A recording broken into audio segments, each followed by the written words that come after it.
Well, it's no secret. I've been saying it for a couple of days. So excited that Tali Yess is visiting us this morning here at JM the AM. He actually did bring his guitar, by the way. So, Avrami, we have the answer to that. Avrami was curious if he'd be bringing his guitar. Oh, and also we must get Tali Yess before he leaves this morning. We must get him to record a very special message for listener Dovey, who is the Tali Yess fan out there. My gosh, he's like addicted to your stuff. Listening, as he's driving, listening over and over and over to your tunes. So that was the conversation at the Shabbos table this past Shabbos. You worked your way into the agenda. How do you like that? Tali Yess, welcome back to JM and the AM. Exciting to be back again. I'm stoked to be on your show twice in the same year. This is like a big year for me. I appreciate that very much. And it's great to welcome you here. And boy, oh boy, when I invited you, I was hoping that the brand new single would be ready. And sure enough, we have it. We have the brand new Torah Tziva, which is, I assume, obviously a tip of the hat to the holiday of Shavuos. Obviously, a tip of the hat to your dear late father who created this song and recorded it and did an amazing job. And I'm sure you and Hillel Kapnick together, right? Well, Hillel Kapnick, by the way, is a legend. And he did such an amazing job with it. I kind of think that he breathed some serious new life into it in a way that I kept a lot of the original, motifs and anchor points of the original song in it. But at the same time, it has a much more modern sound to it. Your father recorded it in what year? Would you know? It was on the Shabbos on My Mind album, so early to mid 80s, I would imagine. Before 1990? Shabbos on My Mind is before 1990? So. Wow. It could be. I mean, I'm thinking mid 80s probably. Wow. Maybe like 85 or 87. I didn't realize Shabbos on My Mind was that close to the Megama era. I just didn't realize that. Well, it was one of the first solo albums afterwards. Right. There was the first album that came out, then the Tali Yess album, then Shabbos on My Mind. Right. So I'm estimating a couple years apart each one. So that's what I'm saying, maybe 85, 86. And that was released on cassette. Yeah. Tali Yess also did not make it to LP. It was only on cassette. Yeah, those are the ones that are cassettes only. So. I guess the last LP that featured your father was the one with the brown cover. With the guitar, yeah. Right, with the guitar, yeah. I have that one hanging on my wall in the studio. You know, I'll never forget, and I had the privilege of being on, and I'm sorry I do this to you, that we always end up reminiscing. But I've been used to it. I guess, right. But I'll never forget standing on stage, off to the side. Obviously, my role is over once the performer's on stage. And just watching how he sat in his chair playing the guitar. I wonder if you have any photos from the side. Someone just the night before you called me, literally just sent me this video, and I wanted you to see this because it can't be. How do you call it? Any more timely? Hashgacha pratis. Right. So correct me if that's not you. Let me see. I was about to say it's not me, but now I'm wondering. I think it might be. It is not me. It's not? It is not the first time that I've been confused with the young Zale Newman. It's not the first time. Never mind. Okay. In fact, someone from Israel sent me an intro and said, "Oh, this is you from years ago." And I said, "I hate to tell you, that we do look very much alike." Do, yeah. Yes, I'm not even arguing. And it's hard and to he's an tell amazing his man. Height. If I saw how tall he was on video, Correct. I showed him from like the correct. The I'm only a drop taller than him. Oh, really? So I wonder if there is that shot that I always used to love, which was being off to the side and getting that side view of your father with the cowboy boots. And he always seemed like, when he was sitting in that chair on that stool, he always seemed like he was bent over the exact right amount. Yeah, he has to. There was a silhouette that was just incredible. He had this round back guitar. Actually, the guitar. That's the one you brought with you? The one I brought is his guitar. The one that Torah Tziva was probably written on is the one I brought today. Holy cow. This is the one you saw from the Brown album. Unbelievable. So I figured. And there's a crazy story behind this one, too. I think I may have mentioned it to you once. Oh, my God. It's got such a unique look. Look at that thing. It's a little beat up, but it is beat up, but it's got that, I don't know, what do you call that part of the guitar with that unique... Pickguard? What is it called? The pickguard here? No, the whole thing. The inlay? Like the whole piece, that wooden piece. Yeah, it's the rosette. It's the It's unique. Yeah, I mean, It's cool. It's an ovation. It's a tobacco sunburst finish, so it's kind of very That's classic. what it is, right? Wow. Yeah.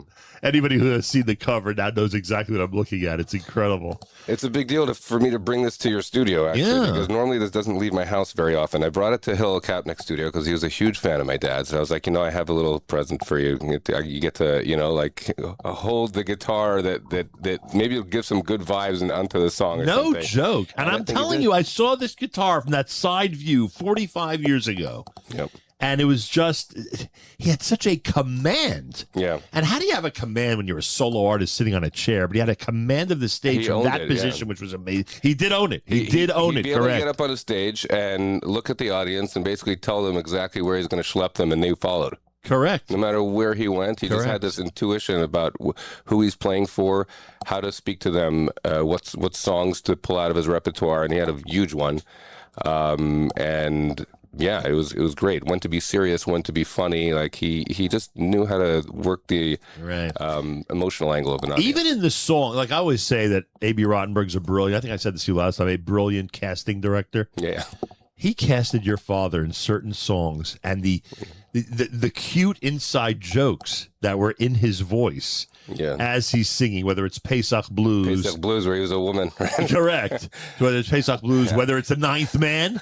The Ninth Man. We just passed Loch Bomer. Do you know how big that song is? But it's funny that he said Pesach, and he's got this really deep, gruffy voice, and he's like, I'm a woman. But he got away with it. Yeah. He got away with it. Yeah, it was great. Do you know how big The Ninth Man is? It's huge. It's so big.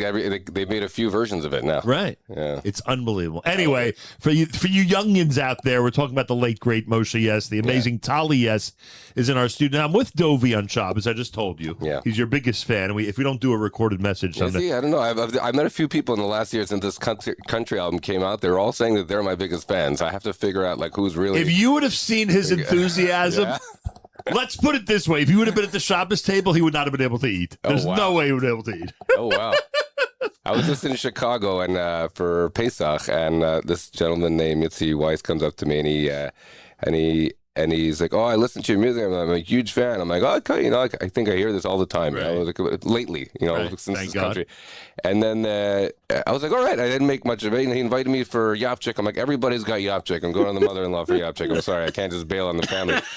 And then next day, he buys me an Aliyah for I don't know, probably over $1,000. Are you on Shabbos morning? It was Pesach. Pesach morning. Yeah. I was like, wow. Okay. That's where my father's famous line says, send money, not kisses. It comes from. Save the Aliyah, send me a check. Baruch Hashem, it was really nice. Yeah, listen, I guess music can take it places. You're not a Cohen or Levi, are you? No, I got plain Yisrael. Yeah, you got Shlishi. Right. You got Shlishi. I don't know what I got. I got Psicha, actually. Oh, Psicha? Psicha, yeah. Very nice. But it was one of those shows where it went for a lot. So I was like, all right. I hear that. Tali Yess is here. All right. I think Dovey told me that his favorite, I hope I have this right, was Just Me and the One Above. Now, is that the one that's getting the most reaction from your album? No. Which is getting the most from your album? So there's three that did very, very well. Yeah. Is that one of them or not? Not even close. Interesting. Yeah, I got a lot of people that told me they like that one specifically because it's more country and a little softer. Yeah, I think it's the one we're playing the most here. Possibly, yeah. It's also a little less leaning into the rock side of things. So it's people that can't handle all the heavy guitars and stuff. It's a little more up their alley. So what's in the top three? So I'm just looking at the analytics on Spotify. Right. When the album first came out, the first song was the one that got the most because people were listening to the first song and then skipping if they didn't like it. And then after about what is that? Ain't No Higher? Which one is it? Ain't No Higher Power on the Shem. And then oh, you're playing it? Well, while you talk, I'm playing it. And then the next one, the one that I thought would do very well because it was a heavier song, and more of a boot stomping party type of song, was called "This Chosen Soul Here Ain't Afraid." Right. That one had a lot more effects going on my voice and a lot more cooler riffs on the guitars, a little more of a heart pounding. And that's high on the analytics? That was very high. And then when I did a sneak peek song around Hanukkah for the volume 2 of the album, I saved 5 songs that I was going to originally put on the first one for volume 2. Where is volume 2? How many months away? It's not out yet. I'm this year or not? I'm going to try to do it Elul. Ah, cool. Yeah. So that Great, song we can have you back. That song was called Maccabee Blood, and I sent it to you as a single. Right, of course. We did it Hanukkah time. That one did tremendously well. I mean, Hanukkah in general gets a tremendous response out there, and that's a great song. I felt like it was a great song. It had an edge to it, that song. It had to, because it was coming around a time where we're like at war with like half the Middle East, and I figured it would be a way to give like chizuk to people that are actually fighting for us, to say, like, look at our ancestors and look who we've been up against. We can do this. Right. It's just Iran. Calm down, folks. It's only a country of 90 million people who want to kill you. Exactly. Tali Yess is here. JM and the AM. A couple other things to clear up for me. First of all, you did the new single, which we'll get to. You did it with we did it with Kapnick, as you said. I also did another single recently that I forgot to mention last time. It was with a guy named Eitan Shmuel Lieberman from Texas. Do I have it? You probably do. The song is called Sunrise, and it came out like right before the Holy Outlaws album. Huh, I don't know if we got it here. So it was a cool collab that I did. Randomly, how I bumped into this guy.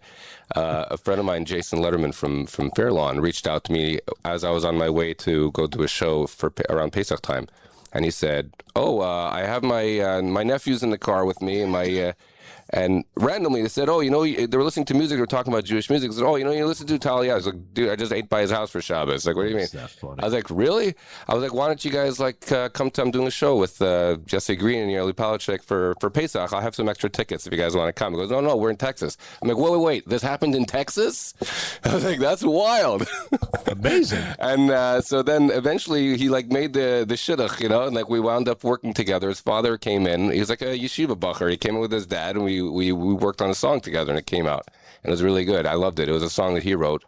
And it reminded me a lot about Jewish Child, like those kind of vibes. Oh. It's about speaking to the person that's a little off the derech and encouraging him to come back. And to me, it felt like I work with a lot of Kiruv organizations. So for me, that's like a... Oh, we got to get to we're going to get to your concert tour. I know you have limited times. Your company's sending you on a big mission today. Yes. But we do need time for the concert tour. We need time to play the single. And there was a couple other things.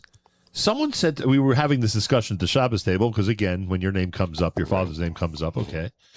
And someone said that there's one Megama song that disturbs them, and only Moshe Yess could have gotten away with it. I know which one it is. Go ahead. A young girl named Maria. How do you know that? Because it's the only one where that doesn't have a happy ending. The story itself is taboo to begin with, because but it's the thing that unfortunately happens. So you were about to say what? That the reason was? Well, it's the one that the Mashgiach at 24/6 told me I need to change the cover on. Are you serious? Meaning the words? Sorry, no. There was a silhouette of a woman in it. I figured I can blur it out like Mishpacha magazine, but it wasn't good enough. But I had a... your standards aren't as high. I was like, okay, for your platform, I'll send you a revised version, But that one was a story that unfortunately you hear about. Correct. And it can happen to the best of the best. I knew a guy who was one of the most Hasidic people you'll meet. He's the gabbai in a shul. He learns all the time. And, unfortunately ran off with the shiksa. Right. Oh, I get it. We know the reality. It still took a certain amount of courage for him to actually record it and release it. And in those days, it was a little bit more... common, probably. Yeah, and it wasn't as shocking, I would think, which is weird when you think about it, because today everyone's used to everything, know. But all right, but that we could debate for a while. But that was the only. But again, you got it right away. When I said my Zadie didn't end very nicely either. I mean, he dies in the end. I hate to spoiler alert. Wait a second. That was our biggest hit song. Well, that was the biggest. But I'm trying to think. Would you consider My Zadie? I mean, everyone loved that song. You can't imagine My Zadie in an era when if something was popular, it stayed on top, for a lot more than the 10 minutes of today. Oh, it was on Art Raymond's top list. Oh, it was everywhere. Are you kidding me? 8 years in a row, 9 years in a row. And not only that, but every concert, and if anybody came up with an English ballad in Jewish music, which was not that common in those days. Right. Journeys didn't exist in those days before Megamba, etc. Well, Dveikus is around. Yeah, but Dveikus wasn't English. It wasn't. It wasn't English ballads. Right. So it was always judged against My Zadie. It was always really 100%. I did not know that. Was it as meaningful? Was it as dramatic, et cetera, et cetera, Did it make you cry as much? Right. Yeah, it did. Oh, we also were talking about another song of your father's on Shabbos, and I'm trying to remember now if it was being spoken about how great a song it was, or maybe how sad it was. Yosef, my son, we were talking about. Yeah, so that's not his writing. That's his song that he made famous. I think I touched on this last time. That's on that album. That was Morty Rockman's song. From Destiny? Yeah, I think he took on the stage name of Ellie Nathan. Yes, maybe, boy, you know your stuff. And now he's like under low key a Rosh Hashiva somewhere and doesn't want anything to do with Israel music. or here. I don't know. No one tells me. He doesn't. It's very hard to get. Ask Yossi Zweig. He'll tell you. Your father knew him? My father knew him because he had a Moshe's coffee shop in Jerusalem after Megama split up. My father. I remember the coffee shop. And Morty was a bacher that passed through the place. Oh, I thought Morty was also from Toronto. No, it could be he is. Yeah, I think he was also from Toronto. But he lived in Israel for a little bit, or was studying in Israel or something. Right. And a lot of talent passed through that coffee shop, and he wound up. For my dad's first solo album, he said, "Here, I have a song for you. I think it might do well." And my dad took it, and he what made a it. song! It was great. Ironically, I don't think your dad ever appeared on Destiny. Now that I told you, by the way, that it's his song, you can hear it in the writing. Interesting, because he's a great storyteller. Correct. Yeah, phenomenal. Well, you know what they used to say about him. I don't know if I should say this publicly because I don't know how sensitive people are. And honestly, it's still a good comparison, I think. They always called Destiny Journey's Light because AB's stuff was deeper. No, I don't think it's an insult, by the way. Right. I don't think it's an insult. I never heard that. If AB did Yosef, my son, it would not be as simple a song as it is and as simple a story as it is. How would I say this? Journeys to me was English Jewish music, catering to very mainstream central,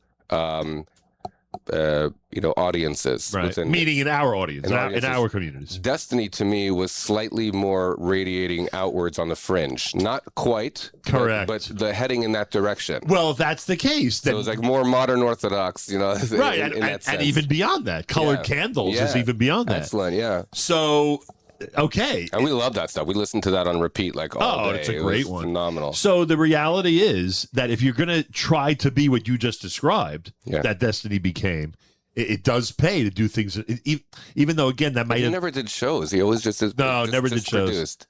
I wonder such a shame because it was such good material. I'm trying to think if he ever appeared on stage or anything representing Destiny ever did. I don't think so. It was a stretch to get Journeys on stage. I don't think he did. It was a stretch to get Journeys on stage, but AB finally felt that Revi Schwabel and company could pull it off. Yeah. Speaking of AB being a great caster, he actually reached out to me while I was at CVS picking up like a bunch of prescriptions for my wife, who's like a pediatric MT, and he's like, he sends me a WhatsApp message. Can you do a Jamaican accent? And I'm like. I texted him back, yeah, man. So I'm just good with accents. So he's like, okay. He calls me up right away on WhatsApp, and I'm surrounded by a bunch of Jamaicans at the line. He's like, okay, do it. I'm like, no, I can't. This ain't the place. I can't. But he's like, send me something. So I sent him a song that I never released, and I might never release it. It's a song I wrote actually in patois. It's like a English dialect, Jamaican dialect of English, and it was about how God is in everything. It's very spiritual, like, Enoid Movado vibes, right. But truly to like authentic, like Bob Marley and reggae kind of thing, like mystical reggae. And I sent it to him. It was a very, very rough, scratchy draft. And then he's like, okay, oh my God, I got to put you in touch with Hanania, my son. He goes, oh, your son? It goes, okay, yeah. So what's with your son? It goes, meaning Hanania Rottenberg. He's putting out his first album, which did very well. It's called it had a strange name. War on Gravity. Right. Just to give you an idea of the depth correct. Av Lebain, very, very similar depth. And so I get there, and he's like, okay, we need you to do first a skit, like an acting skit, and then a song. And the song it was called Half Cup. And it was about like how your cup is half full or half empty, and it depends on like your perspective of how you look at life. So that was a really fun song. They got a lot of good feedback. To somebody yesterday at headquarters at Infinite Care in Lakewood told me, like, I love this song. Spending a lot of time in Lakewood, huh? Yeah, but only for meetings, for important meetings. We do stuff there. So I'm just looking to see, because we did a lot of stuff off that album when it came out. It came out just now in March. It just came out. It's pretty new, yeah. So what'd you say the name of it was? Half Cup. Here it is. It's a short song. Oh, no, the intro is short. The intro is short. The intro is short. The real song is right here. Yeah. You know why he called you? Why? I mean, I assume that he thought that because of your It would be good. because of your pedigree. Poetic for us to work together. Well, not just that, but because of your pedigree, you're likely as versatile as he thought you were. Well, yeah, I mean, it was a good pick. He said he almost scratched that song, and that because they couldn't find the guy to do the accent right. So I was like, all right. But come on, man, we know that That's you. will hold us back and keep us down, so let's smile. Our whole world can change. Boy, did we go off course this morning so far. We haven't done the concert tour. We haven't done the new single. And I have a comment from a listener. I need your clarification on it. Sure, yeah. Let's start with that one. Here goes. All The right. listener writes, and I tried looking this up, and I just couldn't. I couldn't figure it out based on our what am I trying to say? Our collection of music here. Oh gosh, now of course I can't find this. Hang on a second. Everyone be patient. I'm begging you. This is really important. Here it is. Can you play, they ask, Tali's version of David Cohen's Bar Mitzvah? Now, Yeah, I can do that. wait a second. Oh, asking if I can play it or if you can play it. No, they asked me. Oh. No, meaning knowing you're coming in. I only know my version. No, but knowing you're coming in, they asked that question. So here's my question. I did that song with Luzzy Klatsko.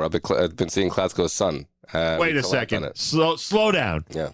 I went to the Yes Legacy album. It's not you on David Cohen's Bar Mitzvah. It's It somebody wasn't else. on the Yes Legacy album. It sure is. Not my version. Correct. Yeah, it was. Someone else did it. Right, yeah. A.B. Ronberg did it. Correct. It was Aiden. Yeah. Correct. When you released... How could you forget? Yeah, I just looked at it 10 minutes ago. I should have remembered. When you released the what I have in my library as Tali Yess doing Magama. That's what I have in my library. Oh, okay. Which you did, what, a year ago? Like, I did a bunch of covers of my dad's, maybe like 10 of them already, or maybe 12. so I was wondering if it was just that you remastered them or you actually were on them. So both. So 1 second.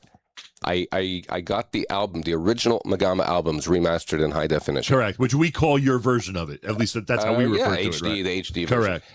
I've also done, until I was able to find unopened mint copies of the records to do that remastering, I was trying to figure out how to get the music back out there again. Right. Because what we had was really scratched up transfers and it sounded terrible. Right. So I did covers of quite a few of the songs. One of them was David Cohen's Bar Mitzvah Day, and it was with Luzzy Klatsko of Rabbi Klatsko fame. Yeah, sure. From Muncie. Why don't we have that And, one? You should. It's everywhere. It's so funny. Been released. I sent it out to you. All probably. we have here is Magama Tali Yess, David Cohen's Bar Mitzvah, and that's what I assume is the remaster. So download it. It's Of course it's we out should there. download it. Yeah, you can play that. Sure. I My love that gosh. song. Hey, listener, ask me on a different day. Give me time to prepare here. Or I can do it live if you want. That would be amazing, by the way. But Luzzy was great because Luzzy had. I'll turn this microphone on. We can Luzzy do it was a live. young bucker at the time, so I casted him. What do you mean? to How long do- ago was this? It was maybe 4 years ago, and I casted him to be do the bar mitzvah speech for the kid. Like, I want to thank the Rebs. He had like the octave higher. Yeah, voice. but he was no bucker at that point. The guy's got kids and the whole thing. No, Luzzy Klatsko. Oh, Luzzy's one of the kids. Bension's kids. Got it. one of his Sorry. kids. He has- Sorry about that. All his kids are legends. I confused him with his father. All right, ready? Yep. I'm always ready.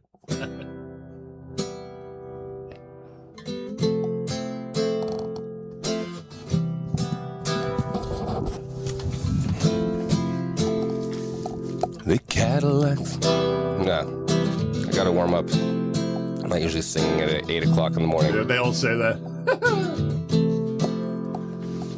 The Cadillacs are all lined up in the driveway.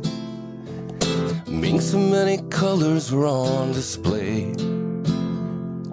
The caterer was the best that money can buy. It was David Cohen's bar mitzvah day. It was David Cohen's bar mitzvah day. Uncle Abe flew in from Cincinnati, and Becky drove up from Miami Beach. And the rabbi was watching with a tear in his eye as David Cohen read his bar mitzvah speech. As David Cohen read his bar mitzvah speech. I want to thank the rabbi, my mother, and my father. Today I am a man by Jewish law. I accept all of my Jewish obligations. I acknowledge that there is only one God. I acknowledge that there is only one God.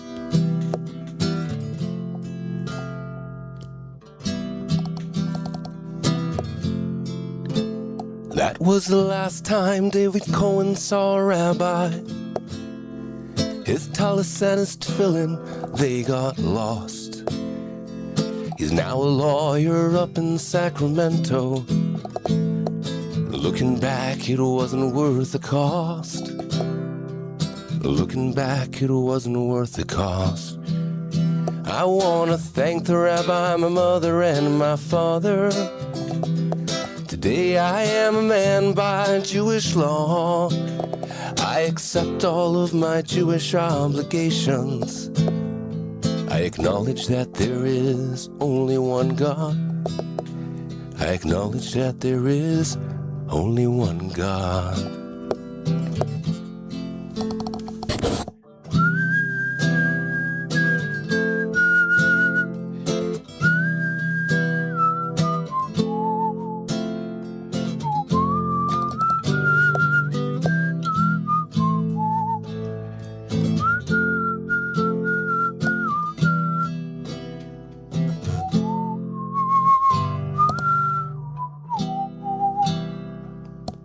All right, that was it. Unbelievable. Thank you. Unbelievable. Tali Yess in studio, JM in the AM. All right, a couple of things. First of all, you have the big concert tour coming up. Yeah, I got to pull up those dates for you. Chabad of the Meadowlands, May 26th. That's a week from yesterday. A week from yesterday. Yeah. Chabad of the Meadowlands means what? In Rutherford, New Jersey? Like right here? Rutherford, yeah. Literally right here. Yeah, well, right here. Close enough. Yeah. Chabad of Bedford, where's that, up near the Catskills? Yeah. That's happening on May 28th. Yeah, I've been there before. And That's next Thursday night. They're bringing me back. I'm very excited, yeah. Did they get a crowd up there? They got a crowd, yeah. Again, you know, I work with a lot of Kiruv organizations, Right. so it's not going to be like Madison Square Garden. Yeah, I type get of it. crowd. But they have a nice community, and they love getting together for things. And it turned out, it was a really nice turnout last time I went. And the communities in Chabad tend to grow, Right. so we'll see what 5 years will do or so. It must be cool to be in Bedford. You're right in the middle of all of festival land. Like, you know, it's like every music festival on planet Earth has been there. Yeah. In that area. I played out there a few times, actually. The Sababa Music Fest was near where they did the original Woodstock, and I played that one a couple times. Amazing. So, yeah, exciting stuff. On May 31st, you're in New Haven, Connecticut at the Orchard Street Shul. Yep. You're going to California in the middle of June. Yeah, it turns out it's going to be in Santa Barbara for Chabad of Montecito. Right. Yeah, so it's going to be fun. I've never been to Santa Barbara before. I've been all over California, but I don't remember ever being in Santa Barbara or San Diego. So they know you everywhere. I don't know. I'll get around. Is Israel checking in on your music or not? Very much so. Seriously? I think Tel Aviv is one of my highest listening cities. I was laughing about it. You got to do an Israel And tour. you know what blew my mind? Brazil. How do you figure? I don't. I have no idea what possessed them to listen to me out there in soccer country. And then in the middle of July, actually the end of July, right after Tisha B'Av, you'll be in Hudson, New York. That's also up there in the New York State region, I assume. Yeah. Chabad of Columbia County. Yeah. Boy, there seem to be a lot of Chabads out there. They're all over. You know what's crazy? This past year, because for many years I've also done like voiceover work and things. I'm like for example, like the Zaidi for Bella Bracha and a couple other little projects and things. I was on the Amazing Torah bike. It was Binyamin. And well, wait, how many years ago was that? That was my first gig ever. But like I did like commercial video and things like that for JLI and other retreats and things like that. Chabad this year called me to do the roll call video to do at the annual Shluchim convention. I saw it this year. That was you? So that was me. Nice. I think I knew this. I wanted to text 500 mikvahs. Yes. 300 in. And I wanted to text you. I wanted to text you to let you know how good it is, thinking that if it came from me, you'd really appreciate it. Very much so, yeah. It's a huge and I don't know if I ever got to it or not, but that was a great presentation. You know, knowing how much my father worked with Chabad and how much he loved Chabad, it was probably giving him a lot of nachas to see me up there. How old were you when he left us? 15 years ago, so I was 30. Wow. Just about. Yeah. So you knew the whole history already. I mean, you knew everything before he left us. Yeah, it was. All the songs, the stories. Yeah, there's a lot going I mean, on. we went into a lot of this last time. Check out the archive section of NachumSingle.com, folks. All right, so that performance, Columbia County, is going to be right after Tisha B'Av. Yeah. You'll be back in upstate New York. Information, go to TaliYess.com. Yeah. TaliYess.com, and you get an opportunity in Rutherford. You don't have to be from Chabad. No, not at all. You can just show up to Chabad of the Meadowlands a week from yesterday. People show up to Chabad's all the time. That's why they. Oh yeah, they don't turn away anybody. The Airbnb of Judaism. Just this week, I actually sent my mashpia from Montreal, Rabbi Naftali Pearlstein. I sent him. My wife's friend has a cousin that's going to Montreal with a bunch of friends. She's like, "Oh, where are we going to eat for Shavuos?" I'm like, "Hold my beer, I got you." And like we basically called a shliach. He's like, "Of course, yeah, I would love to have them." It's quite a network, huh? It's great. Unbelievable. The only network bigger than Chabad, they say, is like the fungi network in the world, where they have all the little like mushroom roots that all connect to one another. That's the only one that's more populous. They say they always take second place. They always compare them to the Coca-Cola. They always have to be second. Well, they say wherever the Coca-Cola is sold, you'll find them there. Right. I had something I wanted to do for you today. Yeah, if possible. First of all, if you can play we got to do the single. Yeah, the single. But I have another one if we have time. You tell me if we have time. I'll give you. Well, play the single, and then I'll do one more. I'll give you a taste of something that's coming on the next album. All right, live music alert Wednesday. That's right. It turned into a live music alert with Tali Yess. He's got a brand new one. It's called Torah Tziva. Of course, originally recorded by his father, the late great Moshe Yess. This is with Hillel Kapnick, and it's being released today because guess what? Tomorrow night starts the holiday of Shavuos. Torah Tziva. It is Tali Yess, Hillel Kapnick. You're listening to the best place for brand new Jewish music, JM in the AM.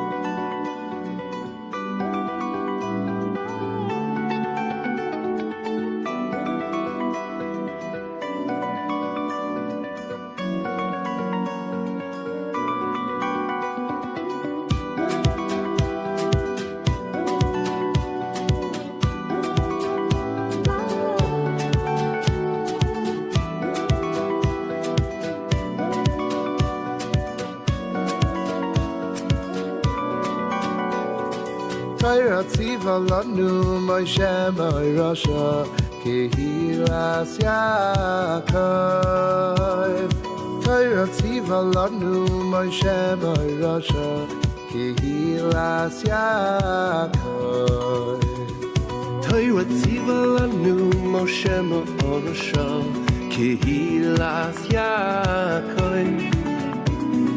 Torah tziva lanu Moshe Rasha Kehilas Yaakov. Anananai, anananai, anananai, anananai, anananai, anananai, anananai,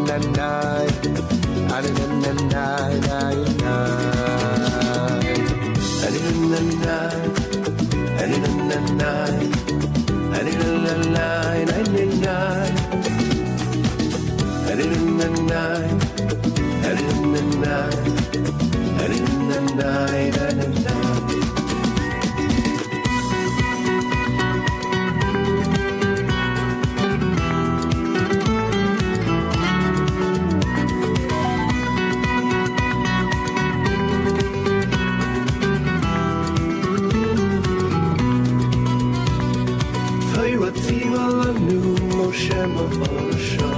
Kehilas Yaakov. Oy, Torah tziva lanu Moshe Rasha Kehilas Yaakov. Adinanai, adinanai, adinanai, adinanai, adinanai, adinanai, adinanai, adinanai.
If people only saw what was going on behind the scenes here. All right, there it is. Torah Tziva, the great Moshe Yess single, the cover done by Tali Yess and Hillel Kapnick. And Tali has 1 foot out the door. He's got this major appointment to go to, but he says before he leaves, he's got to do something for us. Tali, what are you doing for us? So this is going to be a song from my my next album, which is called Holy Outlaws Volume 2. After the success of the first one, I figured, why not just keep the same branding? All that brand equity is worth something. And so it's probably going to be the first track on the song. And on the album. On the album. Yeah, sorry, on the album. And the song is called Jewish American, not American Jew. And I'm hoping with the 3 hours of sleep that I got that I'll be able to remember all the words.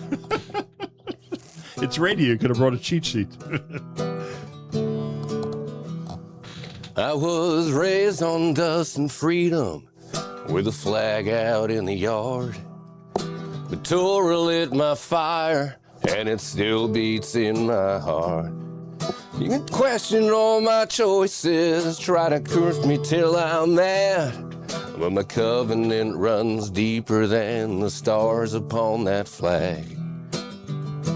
I don't flinch and I don't run. I'll always be a chosen one. I'm a Jewish American and not an American Jew. Those words mean something to me. They should mean something to you.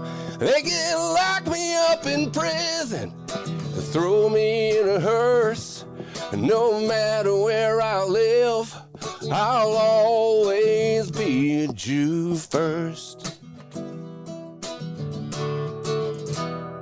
From the shadows of my fathers to the deserts of the West, every mile is a witness that our faith has stood the test. You can take away my fortune, strip my body, beat me down, but Hashem's name is on my lips when you lay me in the ground. I don't flinch and I don't run. I'll always be the chosen one. I'm a Jewish American, not an American Jew. Those words mean something to me. They should mean something to you. They can lock me up in prison, throw me in a hearse. No matter where I live, I'll always be a Jew first. Unbelievable. Unbelievable. Tali Yess. But I'll thank you. I appreciate that. By the way, I like this one very much. we can tell you're a yes. Why is that? Only your family Yeah. would toss in a line like "throw me in a hearse." Oh. Only Yeah. you. We're gritty. And exactly. And I mean, I don't know if we discussed this last time or not, and I know you have to run. Yeah. But there are a couple of lines. Yeah. You know what I'm talking about already. There are a couple of lines in the history. Like Annabelle.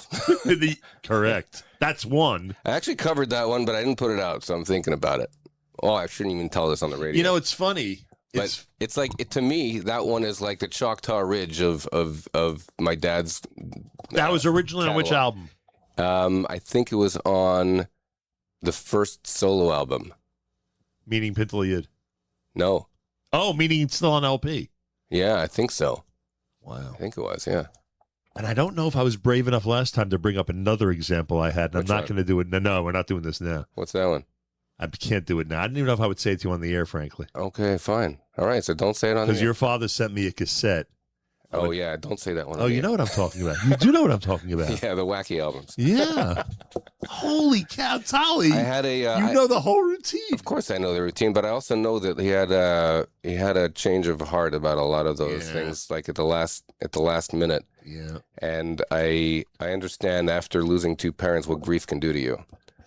And it can get you into like such a weird place. Meaning when he lost his second parent. No. Is that what you meant? Or no. you meant when you did? No, I'm saying when I lost my parents, Right. like I had to work through all these things, and I know And you're saying that made you appreciate what he was going through then? it made me understand him a little better, and not be so judgy about it, because it's a powerful thing. That I hear. Like when my father had an incredible amount of emotion, And I think he worked through them eventually. But you hear a lot of them on some of the albums that you can't find anywhere, I'll just say. It's interesting because I always tell my friends, and for some reason I'm having deja vu that you and I have discussed this before, but I always tell my friends who've lost their second parent to be prepared. I say this to them during Shiva, because that experience is nothing like when you lost the first one. Yeah. When you become an orphan, you can be 50 years old. You grow up. You grow up really fast. And not just that, but it's a whole different mentality. You're a different person. You go into survival mode. That's one way of putting it. Again, the yes extreme descriptions. You have no fallback. You don't have a house to go to. Correct. If you lose your apartment, you're not going back to mom's Correct. couch. And some family and friends can detect it, and others can't. Yeah. But you have to be self-aware of it. That's so cool. Do you understand what I'm saying? Yeah. And and then in general, and this is such an important point. And I discussed this with A.B., you should know. Once your father passed away, I spoke to A.B. about it. Right. Because I figured who would have more insight into your father, from the outside than he would. Right. And we were both a bit confused about it. This what you call, I don't know. His grief stage. Yeah, but what did you call it? You called it a turn? What did you just call it? Like he looked at things differently. Certain things he changed his attitude toward. Or no. In the very, very, very end, he changes his tone towards it. And all the things that he was pushing, he just kind of like... I don't know. I just made peace with everything that he was denying. So he worked through it. Thank goodness at the last minute. But which is comforting to people like me, by the way, because I didn't know that.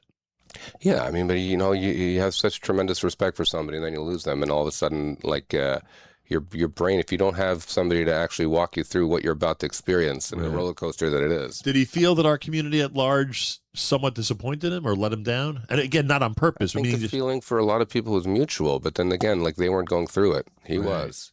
Right. So it's important to take mental health serious, and if you have lost somebody, get a grief counselor. I had paid a really expensive one and helped me work through stuff, and I came out healthier because of it. But you can't put a price on that even, because if you don't, the cost of not doing it is way greater. Wow.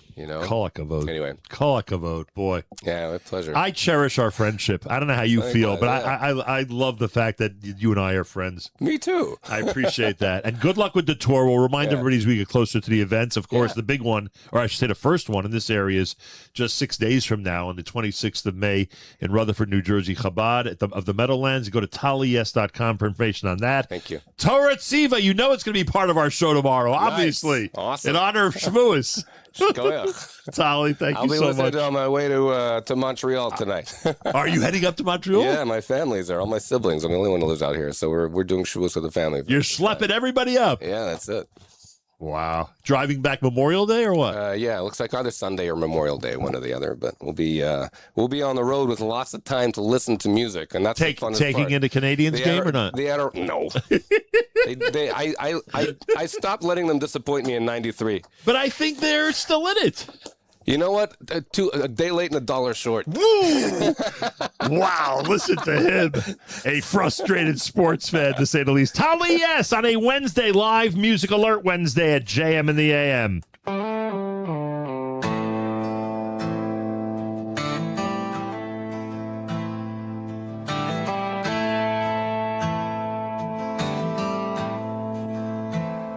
I've walked through the dust with just my shadow for a friend.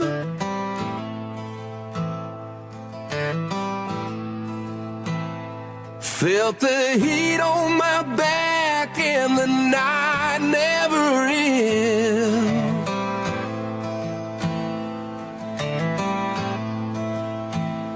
Every mile took a piece, every fight took some skin.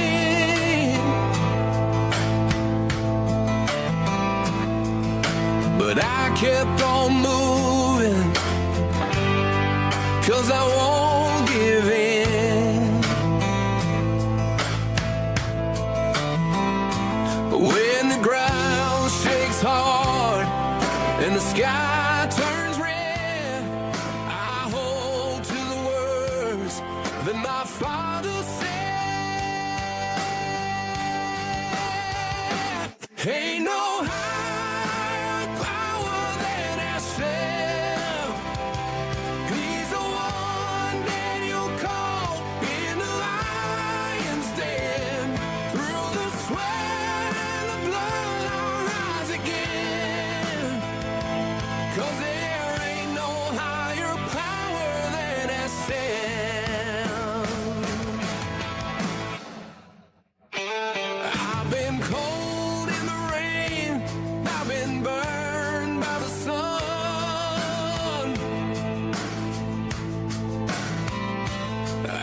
lost more than I won, but the fight ain't done.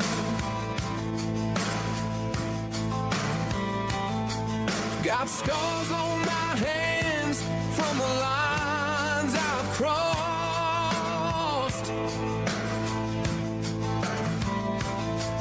but I count it all worth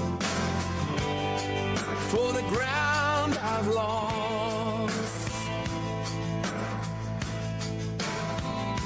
When the dark moves in and I can't see when, I lean on the truth that's been mine since then.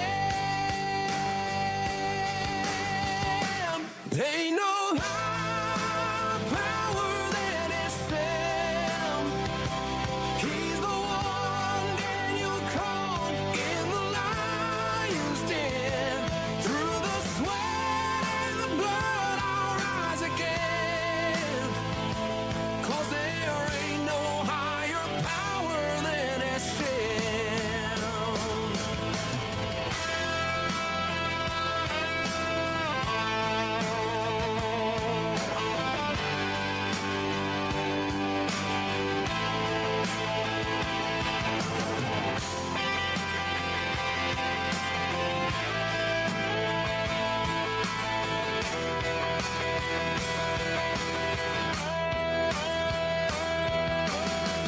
If I'm outnumbered 1 to 10, I'll still hold my ground till the very end.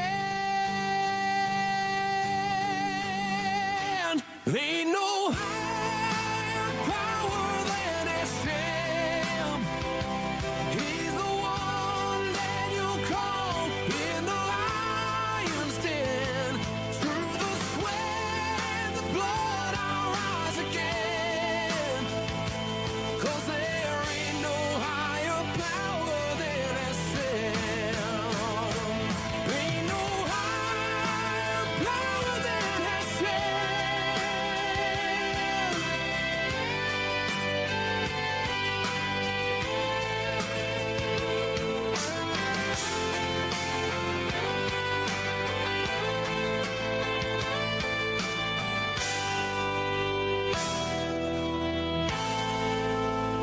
JM in the AM. Live music alert. Wednesday with Tali Yess. Wow, was that great or what? That was great. He's amazing. He's just amazing. He's just amazing. Simple as that. The Torah Tziva, the brand new one. I'm sure it'll be in tomorrow's show here at JM in the AM. Just incredible.